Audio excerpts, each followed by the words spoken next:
ఏదైనా పొరపాటు ఉంటే మీరు దాన్ని డిలీట్ చేసేయండి, సభ రికార్డుల నుంచి తొలగించి మీరు ముందుకు పోవాలి. కానీ ఇట్లా మీరు గంట సేపు సభా సమయం వృధా చేయడం కరెక్ట్ కాదు. మా రిక్వెస్ట్ మీతోని సరే, ఇప్పుడు ఎందుకంటే రైతుల పద్దు ఈరోజు ఉంది, అగ్రికల్చర్ డిపార్ట్మెంట్ ముఖ్యంగా ఎస్సీ ఎస్టీ మైనార్టీ వెల్ఫేర్ అత్యంత ముఖ్యమైనటువంటి పద్దుల మీద ఈరోజు చర్చ జరగాల్సింది.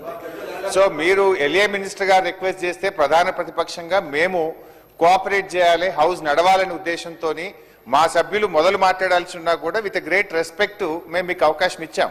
కానీ ఇప్పుడు ఏమైపోతుంది, మీరు 1 అవర్ నుంచి మీ ఇద్దరు పందాలకు పట్టింపులకు పోయి రాష్ట్రంలో రైతులకు సంబంధించి, మైనార్టీలకు సంబంధించి, దళితులకు సంబంధించి, గిరిజనులకు సంబంధించి జరగాల్సిన చర్చ పక్కదారి పట్టడం ఎంత మాత్రం కూడా సబబు కాదు. ఈ 2 పక్షాలను కూడా కోరుతా ఉన్నాను, మేము 2 పక్షాలను కూడా కోరుతా ఉన్నాము. అయితే హుందాగా విపక్షమైన ముందుకొచ్చి ఇష్యూను క్లోజ్ చేయాలి. లేదు ప్రభుత్వం కూడా మీరు రికార్డుల నుంచి తొలగించైనా చర్చను ముందుకు తీసుకుపోవాలి. కానీ మీరిద్దరు పందాలకు పట్టింపులకు పోయి ఈ రాష్ట్రంలో కోట్లాది మంది దళిత గిరిజన మైనారిటీలకు మీద జరిగేటువంటి చర్చ చాలా ముఖ్యమైనటువంటిది కనుక either you remove it from the records or let them come forward and say to withdraw the words. మీరు ఇద్దరు పట్టింపులకు పోయి మొత్తం చర్చ పక్కదారి పట్టడం అనేటువంటిది ఈ సభకు మంచిది కాదు. ఇలా లక్షలాది మంది ఈ సభ వైపు చూస్తున్నారు.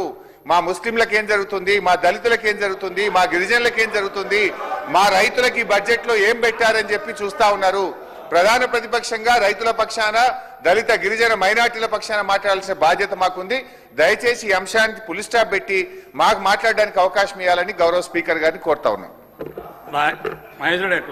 రాకేష్ రెడ్డి గారు మాట్లాడిన తర్వాత మీకు అవకాశం ఇస్తాను నేను. మీరు మాట్లాడండి. రాకేష్ రెడ్డి గారు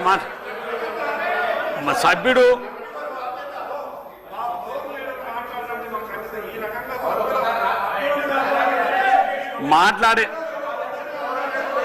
మాట్లాడిన సభ్యులు రాకేష్ రెడ్డి గారు మీరు మాట్లాడండి.